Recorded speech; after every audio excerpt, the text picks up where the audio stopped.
విశ్వాసం ఉంచి నీ జీవితాన్ని ఈ భూమి మీద దేవుడి కోసం అప్పగించుకొని ఈ లోకాన్ని విడిచిపెడితే, అలా కాకుండా నీ కోసం బ్రతికి, ఇష్టానుసారంగా బ్రతికి ఒకవేళ కన్ను మూస్తే నువ్వు బయటకు వస్తావు సమాధుల్లో నుంచి. కానీ ఎక్కడికి పోవడానికి తెలుసా?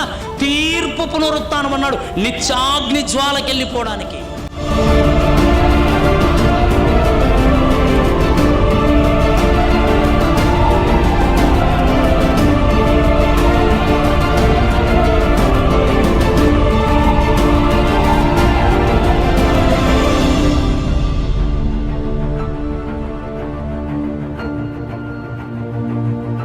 దేవునితో సమాధానపరచబడ్డాం. ఒకప్పుడు శత్రువులుగా ఉంటుండగా దేవుడే సమాధానపరుచుకొని పరిశుద్ధపరిచి సంఘముగా ఆయన రాజ్యములో మనల్ని అందరినీ కూర్చోబెడితే, ఇక్కడికి వచ్చినాక మనకెందుకండి విభేదాలు?